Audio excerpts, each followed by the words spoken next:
our mission and belief statements. Our mission is to develop in all children the knowledge, skills, attitudes, and values which will enable them to live a productive and self-fulfilling life and engage in responsible citizenship in a global society. Obviously, our mission statement is under revision, so it's time to some time on this. And current belief statements by the board and the central office. Children are our first priority.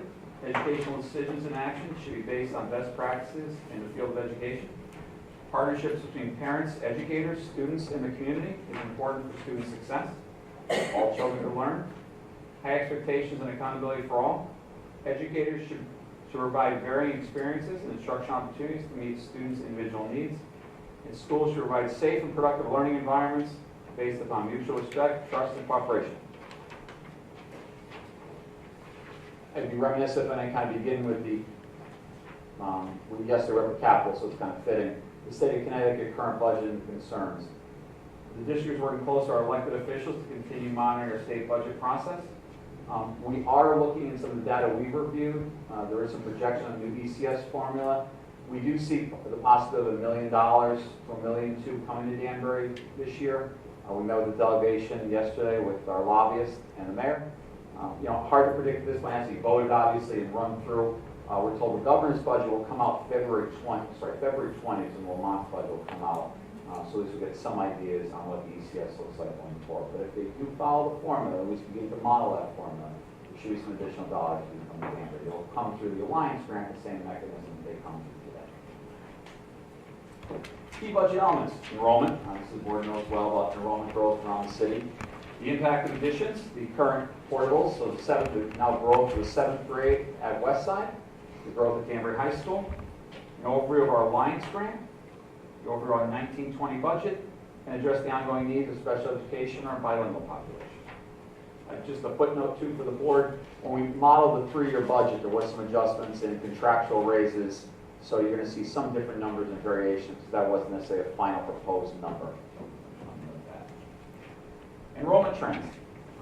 My shameless plug, February 13th is the board's presentation from McLone and McBroom on the enrollment projections at 5:30 in this location. Very well done, very deep dive into growth across the city, growth in the condo developments, and really truly where the kids are coming from. I would say it's a ton of data that she's going to put on top of you guys, but it really is an eye-opening to see the pockets of growth around the city.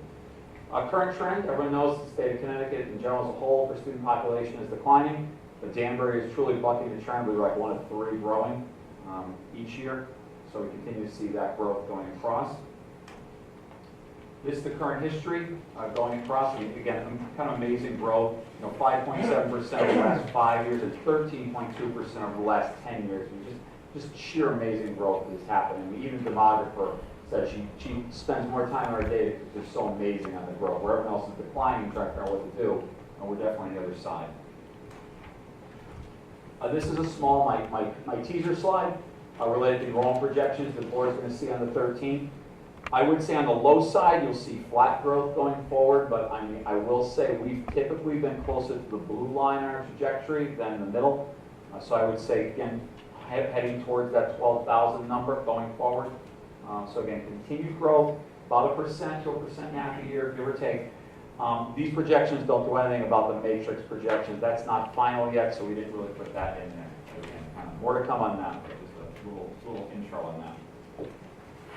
Our current enrollment and demographic, obviously you see a large growth in our free and reduced lunch population at 66%, our special education population, and our bilingual population. A small note in the special ed population, although the growth has been small, there's additional costs that goes educating those children, as well as our bilingual population, and free and reduced lunch as well. But free and reduced lunch numbers are definitely, probably obviously the most startling move in those last couple of years.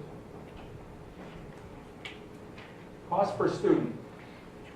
And the state of Connecticut has a graph or a calculation you go through to calculate your net per pupil expenditure. In a sense, you take your current number of kids divided by your operational budget, you remove bonding and construction. So when you boil that down, you kind of look at some of our comparable districts, and you have Stanford, Newark, and Danbury.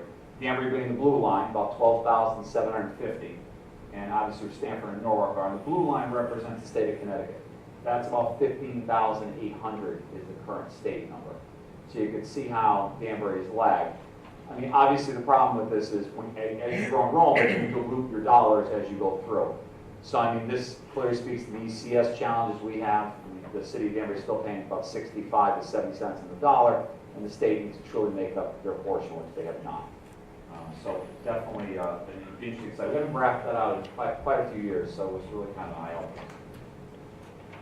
Overview of our Alliance grant. You'll hear Alliance and ECS terms used a lot. The current Alliance district grant is $9.4 million. I would call it it's almost the size of some small school districts in the state right now. So inside that grant exists your all-day kindergarten initiatives, your current intervention supports that are in place, your bilingual, your additional social workers that were added some years ago, additional administrative support, your middle school department chairs, your math and reading coaches, and as well additional supplies to address common core needs. It's an all-encompassing grant. In this budget, we do project flat funding. I did not make any assumptions on additional state aid. The city builds their budget the same way. We won't know until we get much farther into this process and what the state picture looks like. In a sense, when the city awards the budget, which will be in May, the state budget still won't be final. We won't get that number until June 6th, I believe, when the state budget is finally voted. So Joe, with that first million that you said in the beginning, that's an expectation. It's an expectation. I didn't build it into our calculations. Right. Okay. It's out there. If we were in a 2-year budget, the state does a 2-year biennial budget.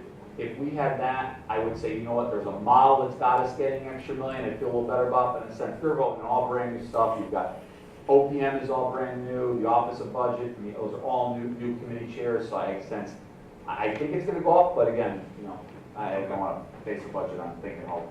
Right, thank you. And we begin with I call the meat and potatoes of the budget, so salary accounts. Current contractual raises for teachers, certified and non-certified groups is $3.4 million. The board every year makes an additional on top of that, what we call it a retiree projection. We're projecting 25 retirees at a cost savings of $875,000. We've come pretty close to that number. We've typically projected a little lower on the $700,000 side, but this year we already upped that projection. I am somewhat confident we're going to get there. Additional staffing needs. Elementary schools. 2 elementary classroom teachers at the elementary tier, primarily Park Ave being one of them. You see growth there and the grades rolling up. 2 elementary art, music, and PE teachers. That'll deal with, in a sense, trying to address some common planning time issues across the elementary tier, or at least begin to do that. 4 elementary math coaches. That is, again, to try to get to a full complement of 13, so 1 in each building.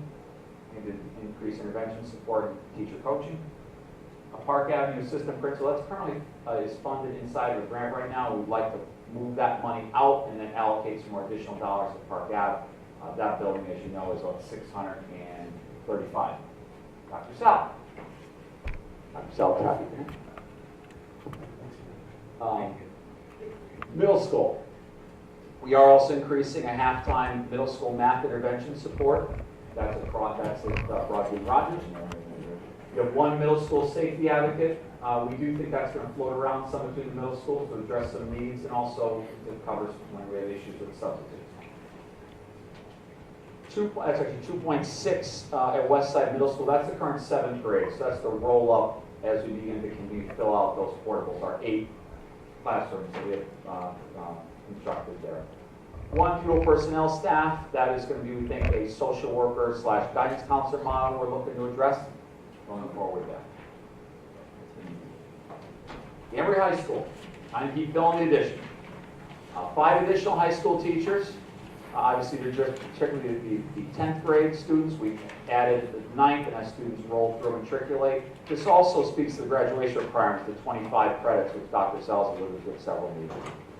The Dean at the Freshman Academy, this is a restoration position to deal with since chronic absenteeism in students, and 1 additional counselor. I know came up at our last meeting too, that Farley was alluding to. We are about 300 in our counselor numbers, so those numbers have moved up, and the goal is obviously to get them lower for it to access the guidance counselor.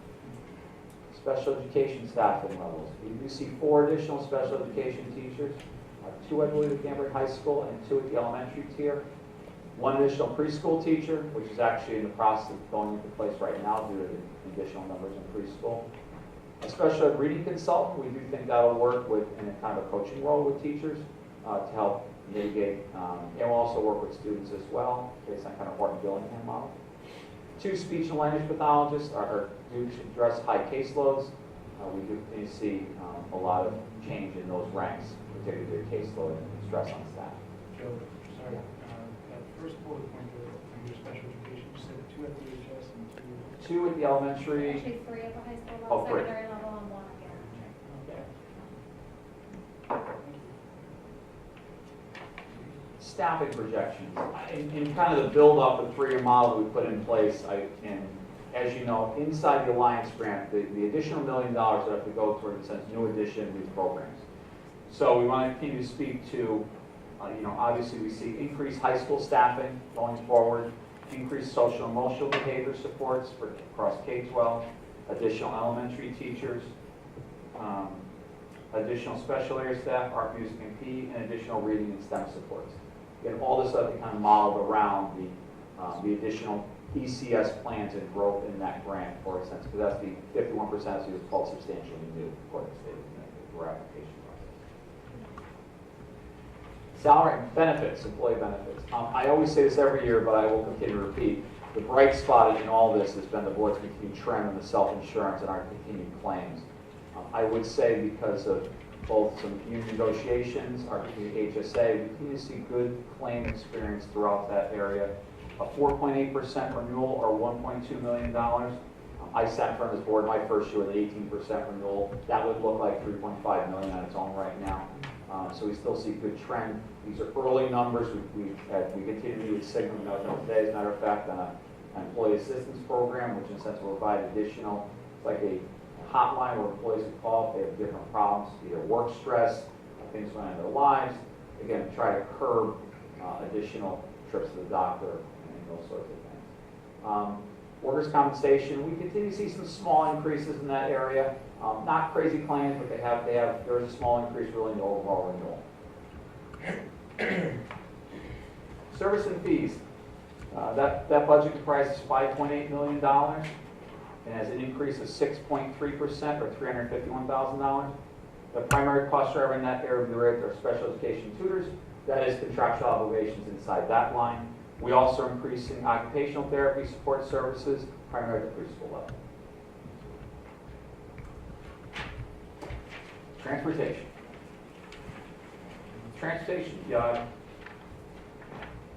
That budget comprised of primarily, obviously, our transportation costs. That is we use, and also trash, or 3.5% increase contractually in our trash hauling. We do have a 3.5% increase in our transportation. That's a $474,000 increase. That primarily is obviously your propane fleet the board is running now. 3.5%, I would say, based on comparable districts, is a fair contract. That still holds well, particularly on new fleet. The buses are performing very well. No complaints in that initiative. Special education costs, we do have an increase there. We have seen increases in outplacements. So we continue to see growth in that area. There's a $150,000 increase there. That we're monitoring that area closely in our numbers and the number of students. So the utilities and repairs budgeted, is that the utilities, the electric and stuff? Yeah, that's actually stranger because utilities used to exist in 400 accounts years ago. So one of the things we talk about other meetings. We're going to go through a restructuring of our accounts. We literally have a new software program, which actually with the vendor tomorrow. Utilities used to exist in 400 accounts, and they were bulked together. So it's kind of, you'll see in the book references to utility accounts, and they're old because we moved into the 600s, we divided gas and electric, and going to try to put more detail in it. So it's kind of a misnomer. I label it there so it matches the 400s, but utilities are in the 600 accounts. You'll see when we get further down. Oh, okay. Yeah, it's odd, and we'll, how do I say it? We have history that exists inside the budget documents, so it's hard. I can't erase that or move it. So it's kind of it's an annoying thing that needs to go away. It's a common problem so far. Supplies. Supplies are budgeted at $5 million. We do see an increase there of $329,000. This is where you see your utilities come into play. You do see an increase in your busing fuel costs. We did go up a dime per gallon our propane bid, heating oil as well. Just so the board knows, we bid those collectively out with the board of the city. That's a group bid, a group buy that we do, including power. We do see an increase in Danbury High School and the West Side portables. The new portables are all electric, so we're still trying to get a trend. I mean, architects make projections on what they use per kilowatt, but until you actually run a building for a year, new high school wing, I don't have a sense on where it will perform. I think it'll be good. It's an LED building. The portables at West Side, they're electric with air conditioning, so I expect those are going to kind of be a high dollar cost, but once we finish the year, we'll know a little better on that. That number may change and move as we get later into the budget cycle. Are we getting hit with the big Eversource increase? Percentage increase? We locked rates on the kilowatt side, so we did a bid about 2.5 years ago. There was a 3.5-year lock that we did. Oh, So okay. right now, we're good on the kilowatt side. I think I want to say we're 8.8 on a kilowatt lock, so we're in good shape there. Going forward, we're going to see increases. Selfishly, I haven't moved the board's utility accounts in 7 years because we've LED'd everything and it doesn't walk or breathe. So, that's one area where I know I can control and drive down costs. We just finished lighting upgrades in 3 schools. The board did solar right when I got here, so, it knows it's performing well. We're trying to manage at least the cost we can. So that's, no big increases yet from Eversource. We're trying to hold them off. Demand side, we do see some, but not too bad on the kilowatts. Thank you. We do have a small increase as well, $40,000. The district is looking to purchase, $175,000 looking to do science kits for the third grade. We do have a new national science standard or NDSS standard that kids will be assessed on. So we are going to continue to have to add in those areas this year. Equipment. Equipment costs $736,000. There is a $250,000 increase. The board is applying for a school security grant to the state of Connecticut. There's a matching contribution in there. The total grant's about $800,000. The board's responsibility is $250,000. We do not know yet what if we will in fact get the grant. I would say, from the board standpoint, even keeping the 250 or some number around there is still good practice in increasing our school security and continuing to kind of address issues inside of our schools. If we do get the grant, obviously it's going to pay exponential returns if we get the other 60% half on that. Dues and fees in adult education, those areas are flat. The board is responsible for covering your adult education costs. We have a co-op program here, so obviously Danbury is the lead. There's $322,000 the board has to contribute into the adult education fund in your surrounding towns, Brookfield, Bethel, and Newtown, I believe, consists in the co-op.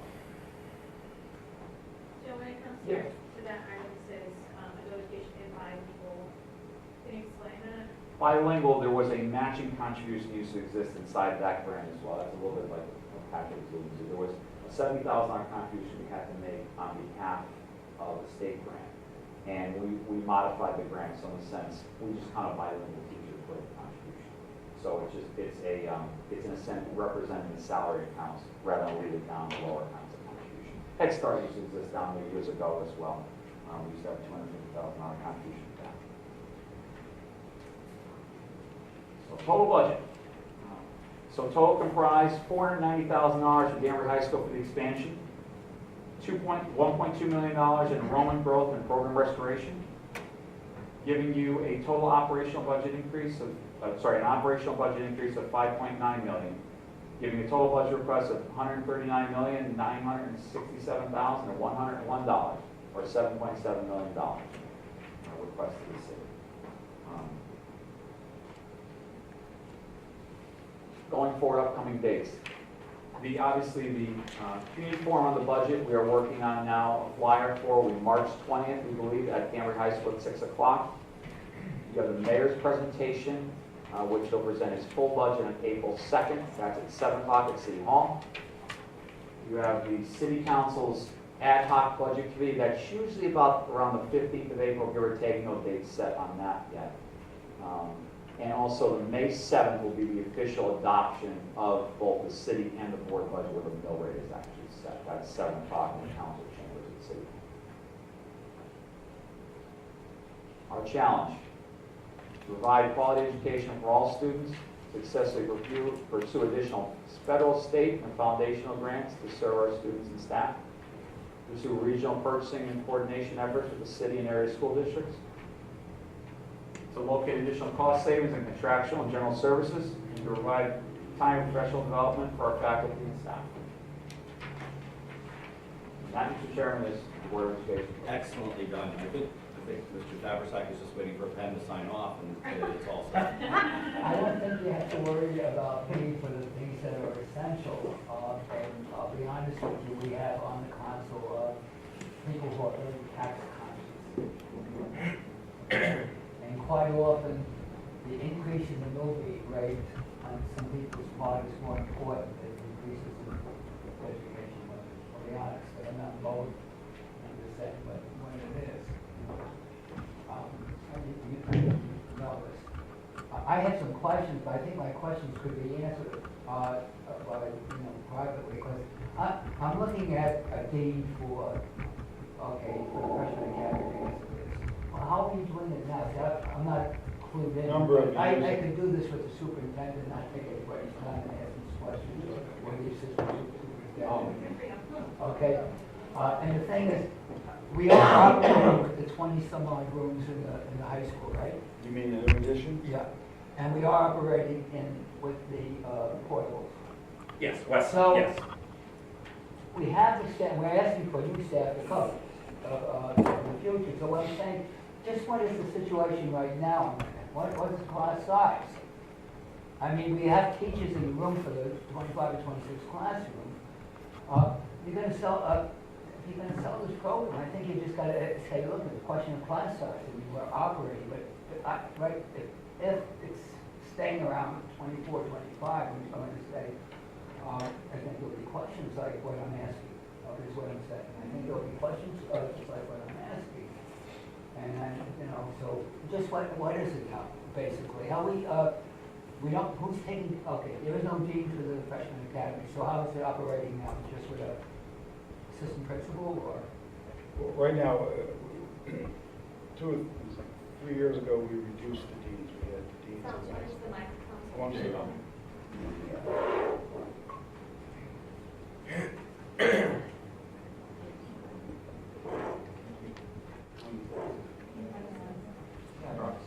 Yeah, but that one's not working. Oh.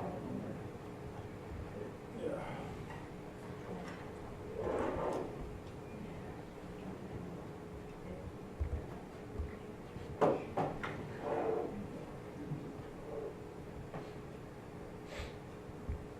Testing 1, 2.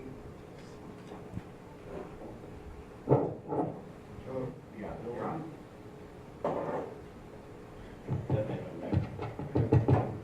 Bob, thank you for coming this evening.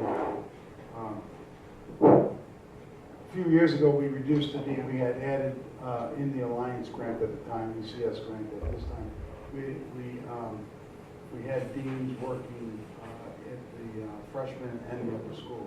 And they had cadres of students that they were monitoring because we had high, our dropout rate was an issue. Students that we call second year freshmen, unclassified students that haven't achieved credit, they focused with those students and the outreach, met with parents. It was really hands-on and it made a precipitous difference in the youngsters back on the graduation path. When we had reductions a few years ago, those were expendable, and that's what we did. We just eliminated. We'd like to reinstitute, at least at the freshman level, freshman D, so that the youngsters transition in there. Those youngsters can do the high number of that are not on the path to graduation, so that would assist us with that. As far as class size, it varies. This speaks to not only the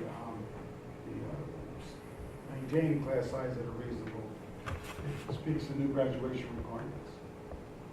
We're going from 21 to 25, and we predict it will cost the district anywhere over the next 4 years, because it's with the current freshman class that phases in. It will be between 800 to 1.2 or $1 million, if not a little bit more as well. It depends how students take the courses. So class sizes typically with the freshmen are up, depending on the course, the core courses run higher than the elective courses sometimes. The lab courses are usually, because of safety, running 22, 23 for sciences. So class size is fine. What class load is what's been impacted. We were running 124, we're running 130, 132, 133. There's a goal for the board in the contract to be at 130. It was 125, but we increased it to 130. It exceeded in some cases, and in some cases it's slower. But overall, our class size is class load for teachers. Distribution changes somewhat with the budget. Do we have a number, an approximate number of how many more teachers it's going to take us to carry that, when we're fully implemented after 4 years for the additional credits? Have we come up with a When number? we did the iteration, it went from 8 to 14 teachers, depending how we handle the graduation requirement that says that all students have to meet for a capstone program. Depends on how we handle it. So a minimum of 8 full-time Yeah. teachers, and more likely somewhere closer to 10 or 12 or 14. Depends on how we handle some of those electives that they're making a requirement, how we issue the credit. And we were at the State Department again, day before, was it yesterday? Talking about that, and it did get some play in terms of how it would be restricted. The state has a real desire to move kids out of the high school into career pathway and technical work. Things like this will stand in its way, so that was a conversation we had. To Bob's point, and I don't want to steal too much of the presentation on the 13th, but this is the high school trend for numbers. I zoomed in because they're kind of small. So all the way to the right, you'll see 912. That's your current high school population at 3199. And you've got, these are projected growth. These are kids coming through the lines. This isn't a case of they're kids that might move in. I mean, they're in the system and moving their way through. So, I mean, you're going to continue to see, the first 5 years are always your best numbers, I would say. But, you're talking hovering around 3,400 in those next 5 years going forward. So you continue to see those numbers rolling up into the high school. That has been projected. Peter Prada's work he did when we did the addition. So I don't have any doubt you're going to wind up somewhere in that number. Yeah, over 5 years, like an 8% Yeah. increase. And Yeah. so to Bob's point, how many teachers between the increase in Yeah. in the demand for credits and the increase in population, we're Yeah. probably underestimating. And just right to that next column, that 6.8 number, you're looking right there. That's your portables. They're going to start to take some of that load off Rogers and Broadway. That's why we put those in there. So those classes, Bob, right now are empty. So the 7th and 8th grade at Westside, there's empty classrooms that exist right now. That there's 2, I'll call it the regular ed 7th grade classrooms. Those kids will move up. There's 50 and 50 get added over the next 2 years. So we'll roll in. Because I was thinking, reading from your question was, we have all the classrooms filled, we really don't. We have more students coming and we have more demand on how many credits are going to have to be taken. So that may be the answer to when people say, why do we need more teachers? I'm sure you get that question. I'm sure we will. But whenever it comes to why we need more money, please. But I also think that to Mr. Converset's point, he's looking for us to be able to present this in a way that's more straightforward for people who are not dealing with the board on a regular basis. Going back to some discussions we had before, how do we present this to the community and for the members of the city council in a way that's also attractive to their goals, which is to continue to see positive growth in Danbury. And if we talk about, instead of just what our ask is, the negative impacts of us not getting what we want, not from our lens, from an academic and educational goal perspective, but from an investment and property perspective, I think that's more the language you're expecting to hear. And I think we've done a lot more to try to get them to understand how we operate in our nuts, but we're not really speaking the language of the things that makes them move, right? So if we were just to change the approach and be more specific about what is the negative outcome that would cause on property owners when we have our district be looked at as not a good place because one, we're not able to meet the standards of the state for number of credits, the teacher overload, all those other things. Because what they want to hear is, okay, you're going to increase class size. They know that a realtor that says that you have 40 kids ahead in class, it's not going to sell a home.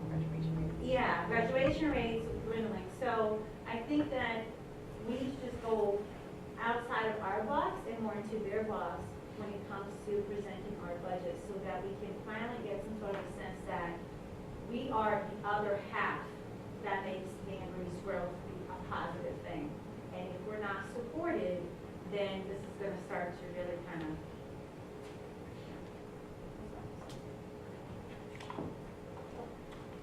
Very nice presentation, by the way. And I love the color. I think the board's lens, let me piggyback on Emmanuel's statement. I think those of us that listened to the presentation last week on graduation requirement need to really be mindful of the work that it's taking to get there, particularly with the resources that we're not providing in high school. So you see basically our budget here, it's handling required areas, the number of students that are qualified for services.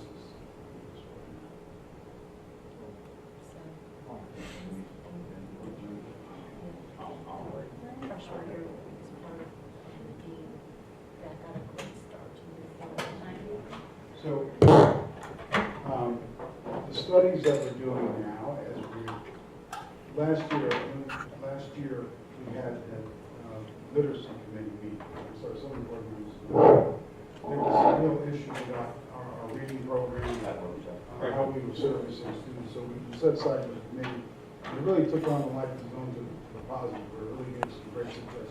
One of the things that it did do, it identified students that were at different levels, our English language learners and SPED students, and we walked away with the understanding that part of our discrepancy of student growth had been in servicing students. They were being serviced away from the core curriculum, which put them at a distinct difference when they returned to the classroom, both in the content that they were exposed to as well as the terminology that was used.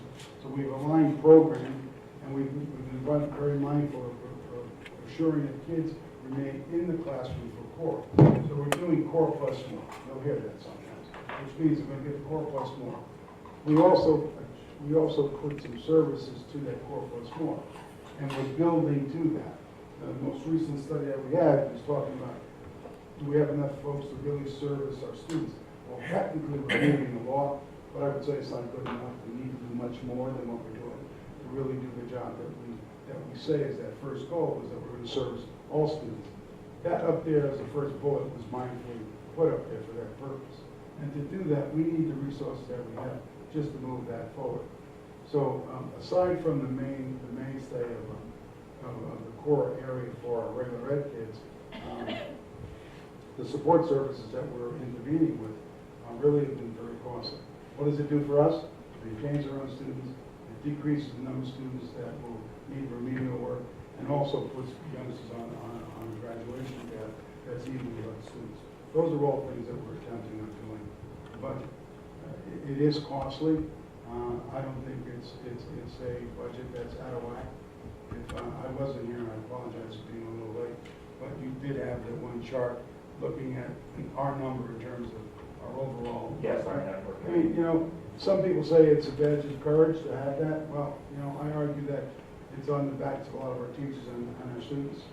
And I do think that and I keep saying it, we should be very appreciative of the work that our teachers are doing and the time that they're giving. But if we don't continue resourcing some of this, that critical mass is starting to hit us. And the threat is not going to be there anymore. Our class sizes are high.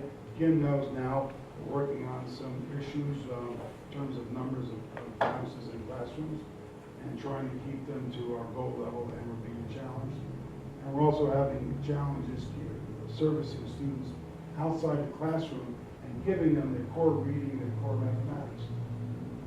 And that can't continue to happen. And if you look at this lane up there on the cost per student, I can say we're not overspending by any means. You know, the dollar is being used real well. And I've said this a number of times, the alliance money that passed through from the city has been a good thing to us, because without that, we really would be in harm's way.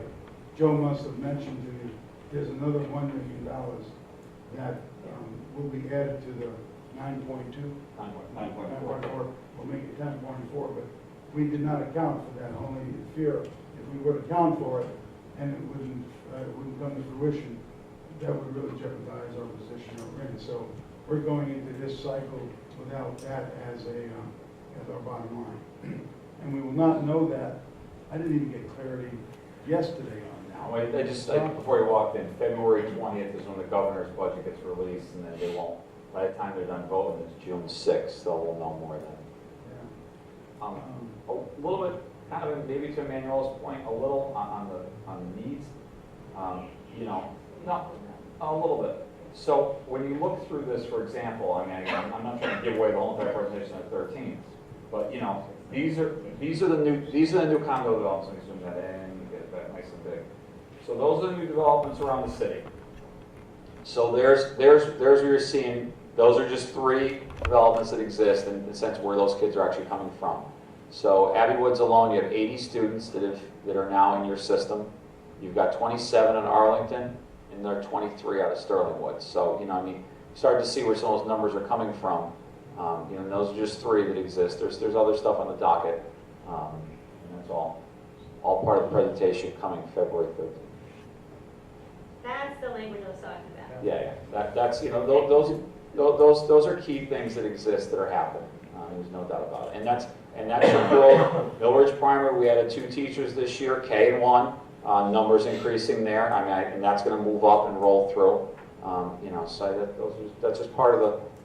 It's a complicated story here in Danbury. I got to say that. Visual, Joe, that would literally show that connection to that higher increase, because I really think that, once you show that picture in correlation with the budget, it's clear that there is a direct correlation here of the impact of the growth and how we can't always count the growth as a positive if we're not willing to support the growth when it comes to the education side of it and the consequence that it has.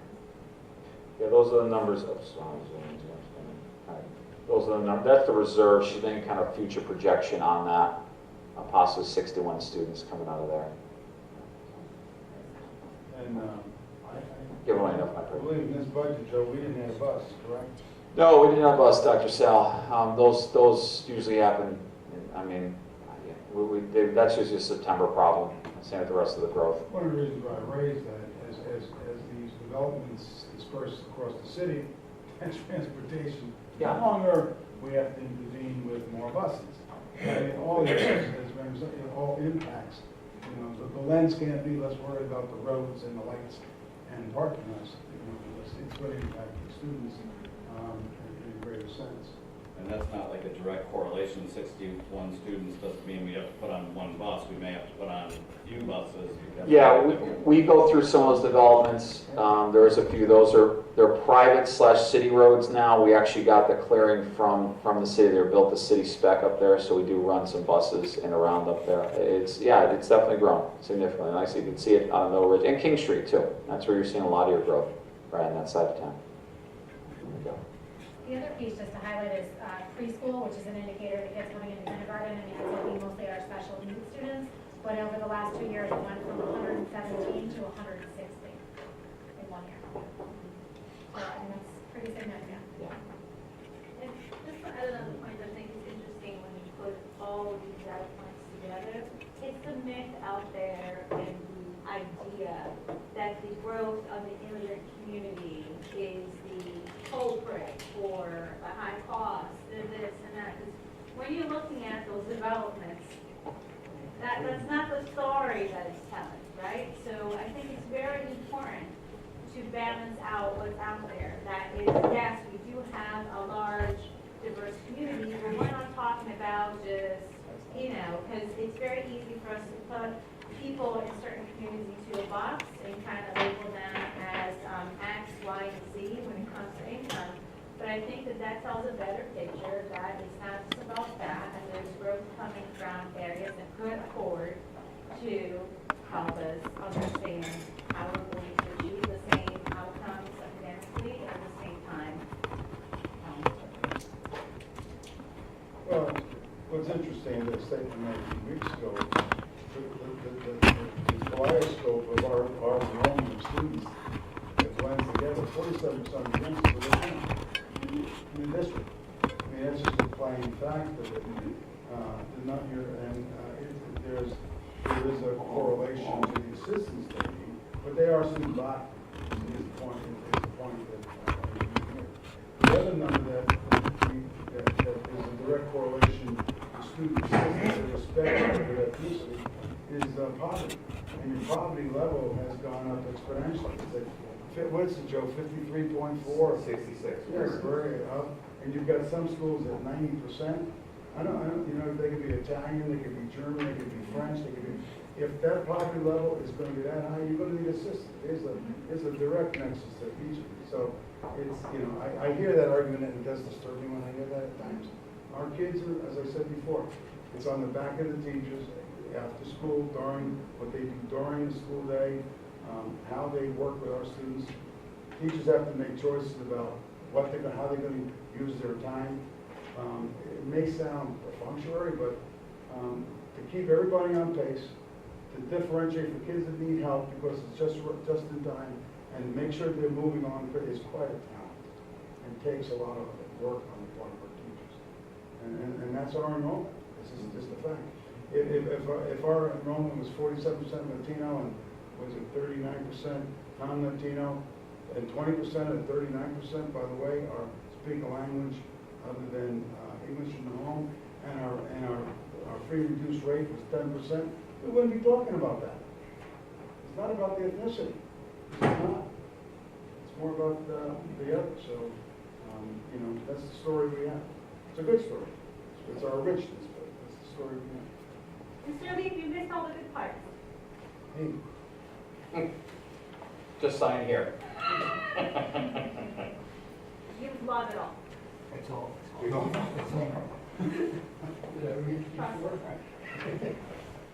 which one's that, Joe? The enrollment? That is the enrollment.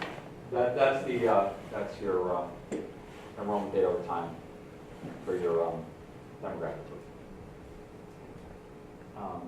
There's a facilities committee meeting next week, right? And we're going to go over Enrollment. Yeah. where it's going to be very explicit about our next steps in terms of space as well. Yeah, next week is enrollment growth presentation. We have, in McClellan McBroom, we hired consultants to review the enrollment growth data. They drill out the growth in some of the condo communities around the city where some of that growth is kind of more targeted. I don't want to stop talking, but I want to take this moment to say time, not only for students, is really important, but time to work with our staff is really, really important as well. And I know the Tuesdays it bugs us and stuff, but I know no other way of providing the kind of PD and support our teachers need than to find some time. I have captive audiences, because the more we extricate the teachers from the school day or the professional staff from the school day, it's going to cost us more money that we don't have to use. And that's just a fact. I think we've creatively looked at ways. When we were looking at the calendar, and I sent out the calendar to some parents and said, look, other schools don't do this. Some of the feedback I got is they wish they could do what we're doing. You know, other than the West Hartford, they've been doing it for years. Others were doing it traditional way. They have their 4 days and they do some half days, but we had more of a, our PD is more continual and systemic, and it does allow us to plan better. So this is really important to us. If we didn't need that time, I'd say give it back to the kids. No doubt, more time for them. That's what you want to do. But we need time to work with teachers. And it's got to be good stuff that you're working with, and we know that. But that provides us. So we use the calendar as time for PD. After school, if you go to some of the schools, the board negotiated a contract last year, was it? With 3 free buses, 3 a day, and we don't have to, and transportation is expensive. And they work at the middle school, they work, they vary, and go around and we extend the day. The biggest payoff is you don't have to remediate kids, you just have to support youngsters by giving them more time.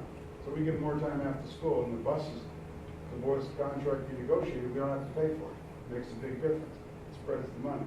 So I think we've done little things like that to support the work with using minimal resources. That's why you can see that number being at 13, and seeing a dropout rate that's down, and a truancy rate that's down, attendance rate that's up. It's that kind of work. I was asked about these some of the curriculum work that we were doing. I don't know if the board wants to hear a little bit about that. Some of the curriculum work is in bunch of science. Yeah, Joe Science. mentioned. Yeah, mostly, covered We're targeting science. grade 3 science Grade three. next year. Which means what, though, just in terms of drilling it down? So to provide some programmatic resources for which to build curriculum around that satisfies some of the NGSS requirements, and exposure experiences that we want kids to have. And of course, science is probably one of the most expensive. Oh, sure. Science is one of the more expensive content areas to resource because of the nature of the hands-on materials that we want kids to be working with in terms of experimentation and lab work. So science will comprise the bulk of that line item budget for next year, and we'll continue to roll out and make those improvements over time. We have quite a ways to go in that area for our kids, but we want to get started. Kids started any of the NEAS work in New England Association Schools? Yeah, so we expect to hear back from the NEAS that we have a lot of work to do in some of our special areas at the high school in terms of curriculum development. We have a wide array of electives that are very rich, that need some updating in terms of standards and developments within the coursework itself. So we want to start to get ahead of that work and to engage in some of that this summer. So we'll be working with teachers to get that off the ground. The question of the graduation requirements, what grade is impacted now? We're just checking. It will be the current 8th grade. Yeah. It'll start with them. It's been revised 7 or 8 years. It should have been through the high school, but they kept putting it back. So the current 8th grade class, when they enter the high school, the new program of studies has the new graduation requirements in it. And that's a one step. We're not sliding it up. It's going from what it is now to Right. the full. Everybody has 21, Right. except the incoming 8th graders, which will be the rising 8th graders, will have a 25. Right. Exactly. There was never any talk of going from 21 to 23 to 24 to 25. Well, there's no clear evidence that the 25 gives you that much better of an education than 21. We have, I think we've heard you say this before. Yeah. You have, if there's 600 kids graduating, about 400 of them have been going 25 plus. Between 21 and 25. That's the variable number that we were talking about, depending on what goes on. We had extra funds for that. Yeah, you got them. Yeah, in my back pocket. If you look at our agenda, we met with the legislators yesterday, and it says up there, stop, everybody says, stop the unfunded mandate. And what do you call graduation requirements? You're not giving us the money. That's in there. If you can't pay us, don't ask us to do things. It's not a wrong thing to do, but what we're saying, let it be optional for the local boards of education to decide. The minimum is 25, and they want to do 25. 25, and the minimum is 21. Currently, let them do it. But for us, it's costly for those extra 200 kids, who I think interfere with them doing externships and internships, leaving the campus while they do their main program so they can graduate. And at the end of 4 years, if they want to work in industry, they can. If they want to go on to college, they can as well. You put in more requirements, it structures a day in a way that it's hard for the kids to leave the campus. Do we have a overall number for how much the unfunded mandates cost us? There's lists for lists. There's an unfunded mandate list that the superintendent's group produces. The finance director's group has. It's a pretty lengthy list. For example, teacher evaluation would fall into that, the new one, because in a sense, no additional funding came See, to like the additional ones that have the most administrators. impact Well, for us, the- and if we were to put, I'm just thinking like a visual presentation when it comes to the budget, right? When you put the per pupil spending, and then you put that right next to it, right? Like the reimbursement rate from the state, and then that right next to it. Because sometimes we tell the story, but it's people that are not in the conversation, it's hard for them to see connected dots, like, oh, crap. Well, one of the things that's come up now is, for example, transportation. Years ago, they used to call it transportation grant. The board got about $450,000 for that. That grant got zeroed out. So in a sense, there's a conversation now about the busing of parochial school students, about non-public busing.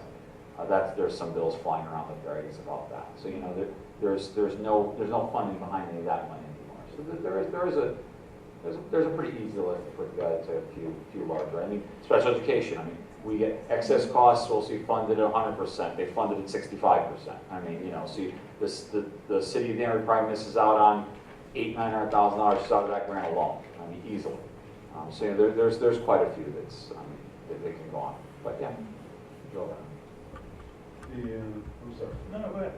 The disruptive classroom bill, if that goes through, the board's we're gonna have to, I don't know what we're gonna do in terms of with this budget with it, because you have 13 elementary school, you're gonna need more support staff. One for supervision of kids that are removed, you're gonna need more money for interventions and diagnostic work, support work. Again, it's an unfunded mandate. The intent was good, but it's attempted to solve a problem in, you got 169 school districts, and, you know, it may be 15 of them, and the other ones are getting along, and for that, it's changed the law for everyone. It's going to be very costly.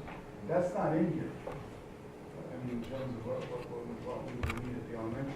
The good news is the board, in response to Sandy Hook a few years ago, instead of just putting police in schools, we hired social workers.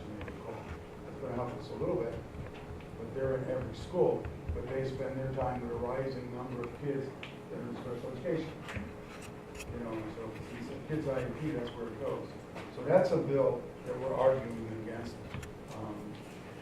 Mostly all the districts are arguing against that in the entire state. We'll see what happens with that. Okay, just a few comments and actually a question or two. First of all, thank you, Joe. This is comprehensive. I do agree with Manuela that the simpler that we can make it, the more understandable we can make it for the community, the more we're likely to get folks to access some of this. But very basically, you've covered this. I just want to make it very clear. The amount that we're requesting is just to keep up with what we need right now. The 5.9 million would be, in a sense, the moving forward of the You go to the budget. last page, Joe. I think that's what. The 5.9 million represents, in a sense, your contractual obligations, your busing costs, you're running against, as I like to call it, the turn the lights on, welcome the kids on September 1st budget. The other items there, which approximately is 1.7 million, would be the high school growth and the enrollment. We're not asking any extra money for. Yeah, 5 times. Okay. High school and middle school growth. Yeah. Correct. I looked at something here in this booklet on page 22. I'm looking at the projected budgets in the future. Oh, yes, on the going forward, yes. I appreciate you doing that because for me, it allows me to look into the coming school years and see what we're going to need. Yeah. What did you base those numbers off of? The health insurance numbers are, in a sense, just kind of some projections based on growth that we've had. The contractual raises are rolled forward. You know, again, rough, some contracts we awarded where they settled. I mean, those numbers could move drastically. We've got a teacher's contract around the corner. We're going to negotiate. Clearly, that number could move significantly. Obviously, the enrollment, high school, we know. You've got the 8th grade coming at West Side. There's another 50 kids there. So, I mean, some of those things are pretty, honestly, easy predictors on those. And some are simpler than others. I feel like at some point we're going to burst, and we continue to be underfunded, and the demand continues to grow. At some point, we're going to have to make some significant cuts. That's going to be detrimental to all of us. And it goes back to the argument that Manuela was making. A good, sound education system is an economic boon for the city. So we have to keep that in mind as well. The community forum, as you said, you're getting something. Yeah, we're working on a flyer for that to get out. Our good friend Rich Janelli is at home. Yes, we wish him well. Texting me. Yeah, wait, he's watching. He's texting me here. You know, that's how dedicated it is. You know? This talk is not good for the heart. Yeah. No, it's not good for tension, right? But Hi, Rich. Yeah. Toby, that tell Fred to smile. You know, The community forum, you know, whatever we can do to get that out there to Yeah. folks, you know, through the media sources, through our contacts, through the school systems, through the individual buildings, get folks out there to ask questions, to really understand this, making this information understandable for them. Yeah. Is key. Yeah. So, thank you. When Grace was there, when we talked to the PTO, I said, how would this make most sense? Because the same people come to the same meetings. And then less people go to town, and then the same ones go to town. How can we make this more informative and not be threatening? And that's what I'm trying to do. One of the things we talked about was the idea of maybe creating cluster groups, small groups, and having a little number sitting at the tables talking about the budget. The question about, well, we'll talk about the graduation, talk about the dean, talk about the program, make them educate in terms of what it is that we're doing. Instead of doing, and we'll do a quick overview and then break, instead of spending just a Q&A as an idea at this time. So I'm hoping that the PTOs promote it and bring people in to help us talk about, educate about the budget. They were very positive about this format, though. Yes. It was very simple, easy to understand. Yes. They like to quantify it, right? So they want to look at They like, how.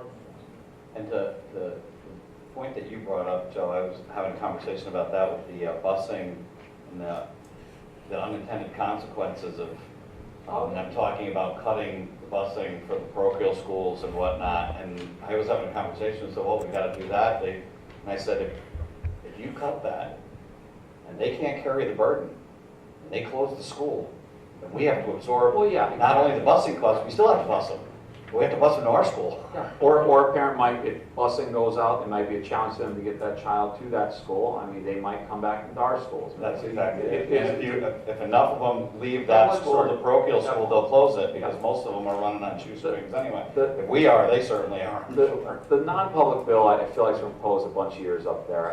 I feel like that's not a new bill up Yeah, there. no, I know. Around Hartford. Rumbled around. It seems to be getting more. Yeah. With the legislators, it's almost like anything else, when you're talking with them.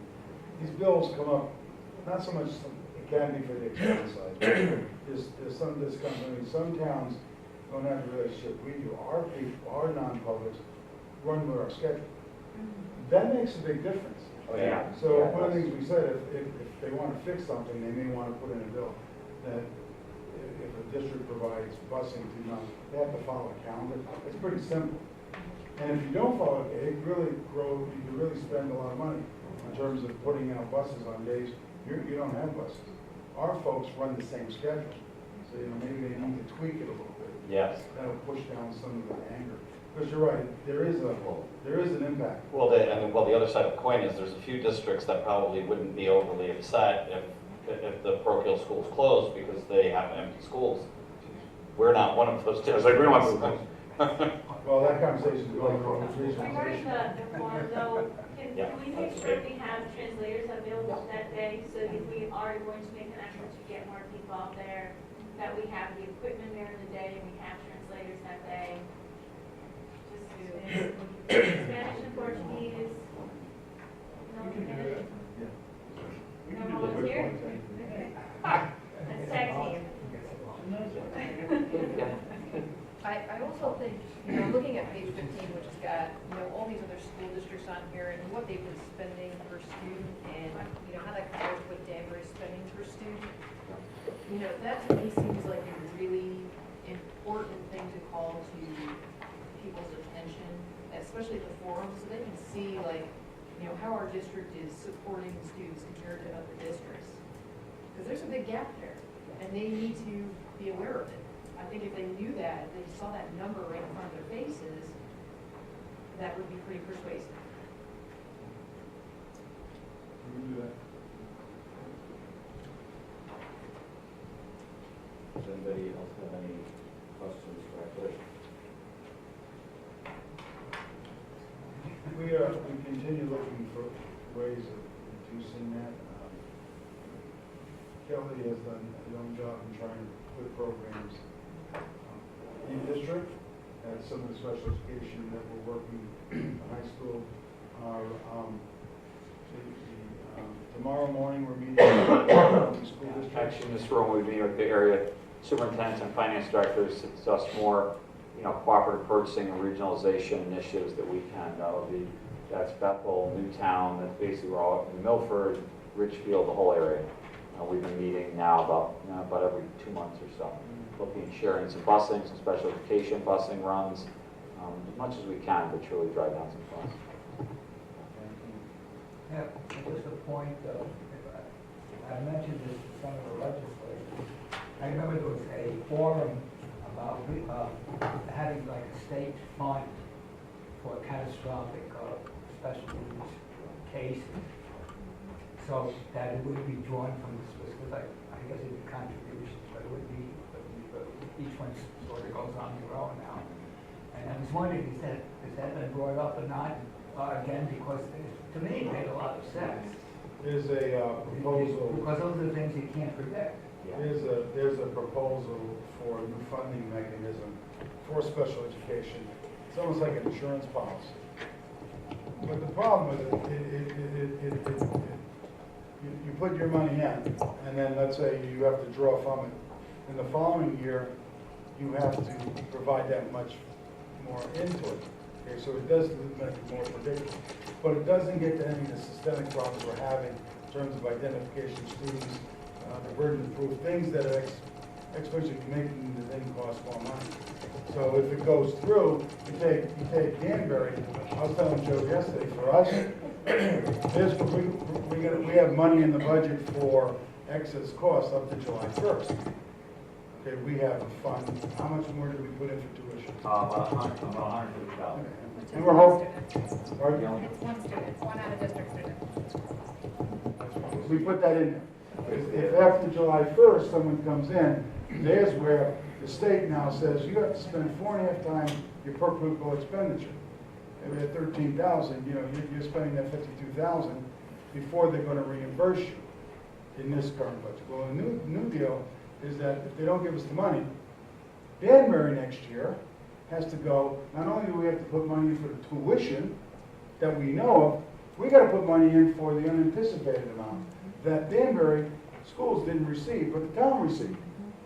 So if you cut my budget this year by 300,000, well, 400,000, 2 million, 3 million, somewhere it's going to get cut. Where am I going to find the money to pay the current tuition and the new tuition that they're already billing me for?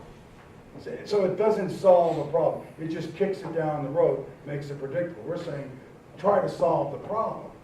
And that's what the hearing should be more about than just saying, okay, if the state would do what they're supposed to do, the feds only support, the feds are supposed to support, under IDEA, they're supposed to be supporting the states at about a 40% level and 40% level. They're only giving back to the nation 15% of the money, except in the case of Connecticut. We're only getting 8% of the money from the feds. So the state says, we're not getting it from the feds. And if we're not getting it from the feds, we're not giving it to you. And I'm not getting it from the town. Where are we getting the money? So why not solve some of the problems? And the lottery in Connecticut is not working. And it ain't working either. They can put another one in Bridgeport and one wherever. So I worry about that super fund. That's another one that we're not supporting. 32 million total. 32. The Alliance grant represents 9.4 million. The city side is 24 million. That's that dollar value. Yeah, and we like I said before, we do think Governor Lamont's going to impose at least $1 million increase. We think in ECS, but again, the governor new deal, so we'll see what happens. We'll know that February 20 at least to see. Over the next 10 years, Denver town's scheduled to increase $20 million. $20 million. Over the next. Increase. But the legislature has to act and fund that and vote on it. Small problem. But in fact, we're way behind the 8 ball as far as sharing, the state picking up their share. Oh, yeah. We're at 30 million is. Yeah, you're about 60, I forgot the numbers, yeah, about 65 cents to 70 cents in the dollar is the city share and the state is about 30. obviously, opposed to some of the other towns which are- Oh, yeah, Britain, Waterbury, I mean, they're, you know, They're getting, yeah, they're they're fine. 65% state funded, yeah. They should get there some of that. Unbelievable. Somewhat. The mandates would be Oh, all. that would help, and probably some of the smaller school districts probably ought to merge. Well, that's a conversation they're having in Hartford.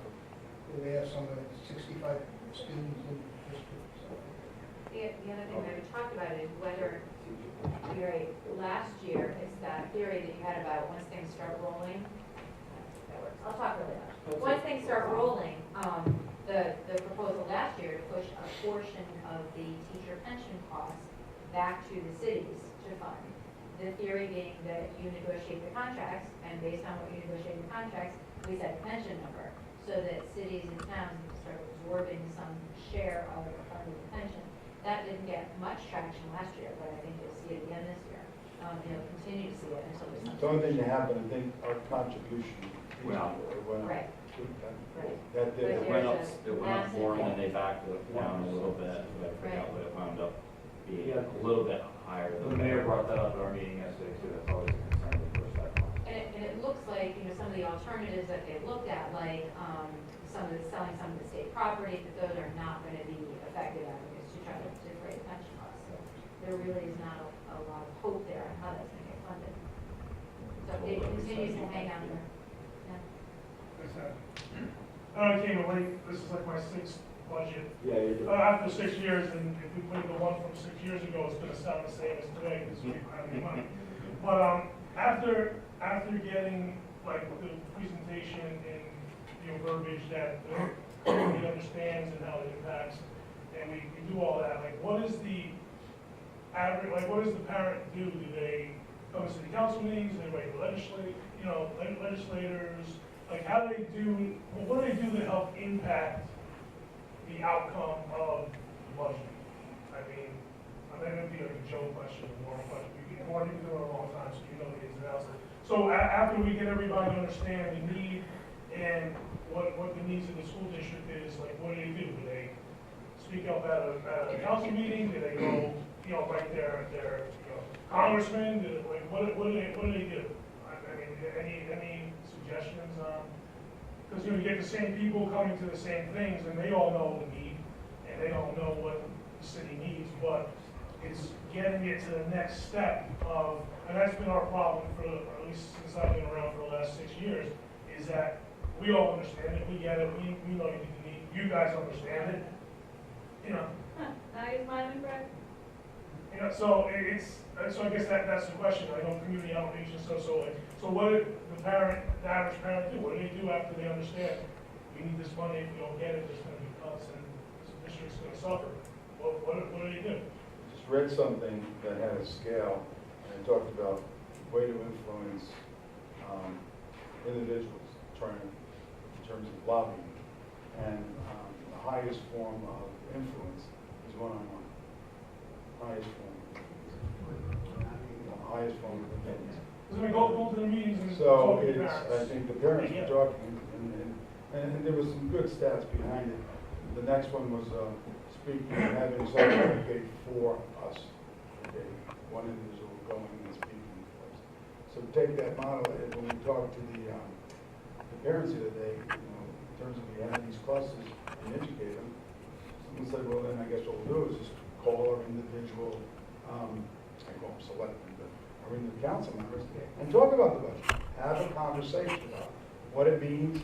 If you can personalize it, I have students in the school, or my grandkids went there, I felt they had a good education, whatever it is, you can personalize it, make a one-on-one, eye-to-eye amount is better, phone call is okay, but that's what it takes. I mean, getting up in front of the group is okay, but is that nowhere near as influential as calling someone and having a conversation? So that night, hopefully we can educate folks to the point where they want to go tell a story.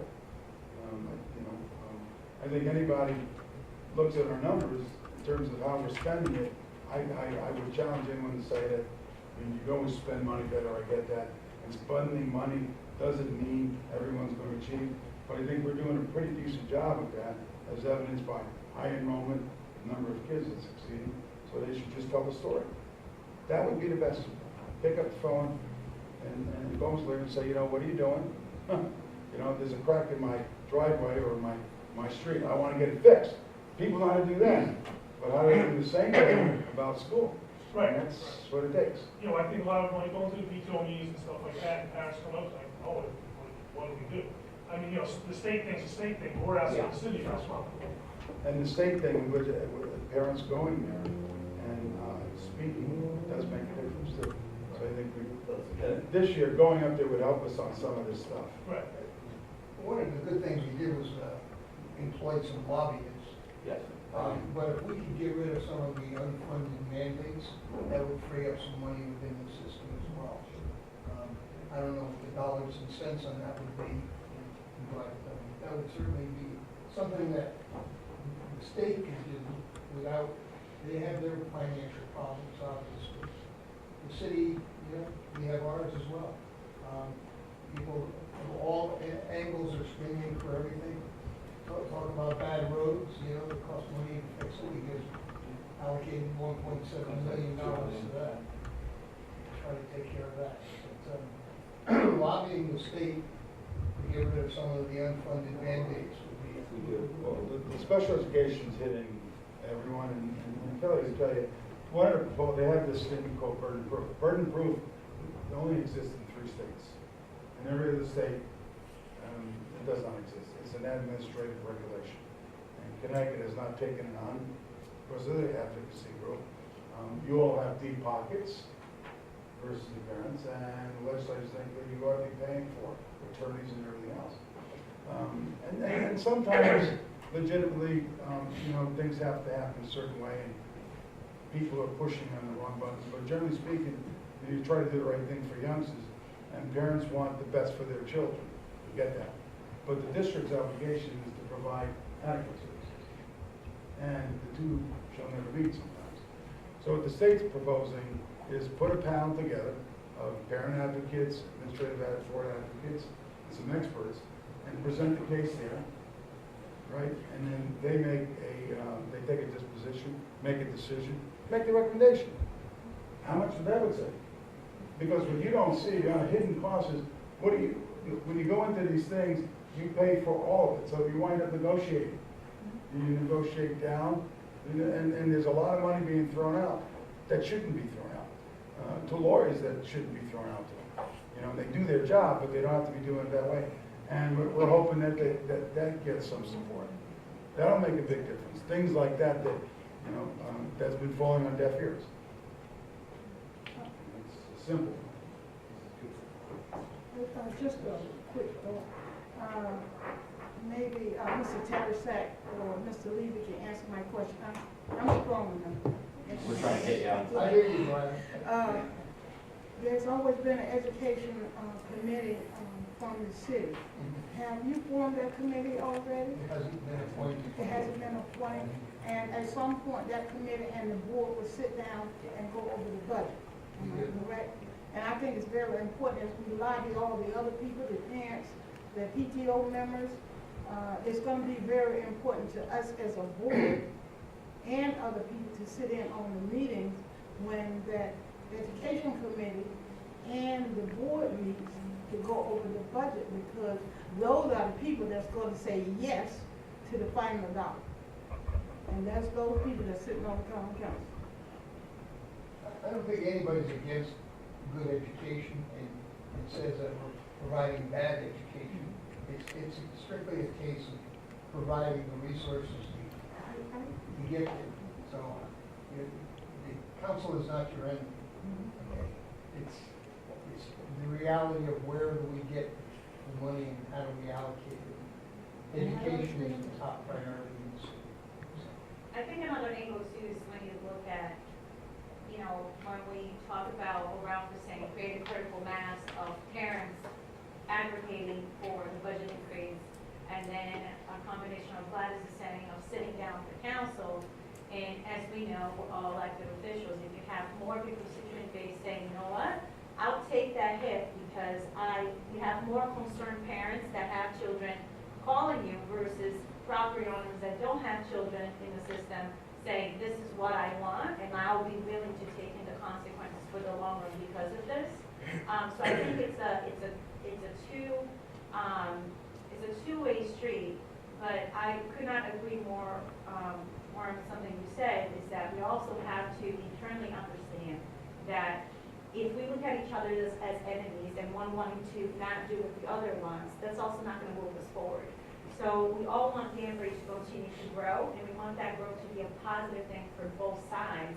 And we're here to really advocate for the voiceless, because we're talking about children that don't have control over their family finances, right? So they don't have control like the property owner that makes the decision to make that investment and say, this is what I'm going to do. So that's why when we're talking about our side of the population is, they don't even understand the things that we're fighting for to guarantee them a chance in the future, and yet they're the people that are going to sit at city council 20 years from now, you know? So it's we're in a tough situation. I was one of them. I don't think it was going to end up with you guys. Does anybody else have any points, questions? So we'll try to put some graphs together with some, graduation, tell it out a little bit, and for next week, we'll And by board and city statute, it'll, at the next meeting, February 13th meeting, we'll vote and approve the budget, then it goes on to the mayor's desk. All right, well, I'd like, thank you so much, Mr. Levy and Mr. Haversack, for coming, and we truly appreciate your guys coming in and helping us out with a forward look at I our might budget. have been late, but I came twice. I'd just like to make one point, when we're talking about maybe having groups of tables with, you know, advocates at each table, more face to face, it has worked. The Democratic Party has used this a number of times, and I'll be honest, the conversation is not, you get much more involved. You know, rather than having a passive audience, you need the information. But the breakups, quite often, I would suggest that for anything, that's the best way to do it from what I've seen. So if you can pull it off, though, you have to have people to be able to, enough people to be at each of the tables. I mean, it's easy to get one person to do it, but it's innovation. Yeah, like. You're going to need, you have 10 tables for everybody. Lots of tables. To do the job, I mean, two. That's a great idea. Academy folks and, Yeah. I just think if you know, we can do the general, but do the other, we can tell a story and talk. Yes. You remember a couple of years ago when we did the reissue thing? And that was a fantastic time to be on the board. It was my first year, which was great. That's right, we broke them into rooms, Ralph. We broke them That's into, right. broke down to rooms in different classes and different schools to address some of the, you know, and I literally, I didn't even start on, I was elected, but didn't start on the board. And I was in there and I was, you know, I was a parent, you know, and it was, I think it worked great. You know, in that smaller group, say, like to your point, just to do again, because you could, a small group, you could ask more questions, you know, they're not being taped and you can say what you want to say and stuff like that. I think So someone that Right, doesn't right. speak, they say Exactly. something. Right, right. And I think that's a good idea, have like a little, you know, Like Farley and I, you know, we hate talking, yeah. so we need It's the smaller sound of our groups. own voice. Yeah, we need smaller groups. Right, Farley? Thank you. Painfully shy. Yeah, we like. Anything else you guys want to ask? No, we're not. Thank you for coming to our meeting. You have another meeting in the parking lot? I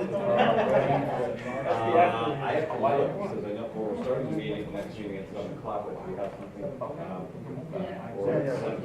let's figure out where it's Yeah, we have schools. Yeah. You guys had a late night last night, huh? Yeah. Oh. What about later night? Should I get tomatoes? Yes. Yeah, he's got space. Okay, so the 13th is our next meeting. When I was 5:30. on the board one time, Yes. and then Thank you.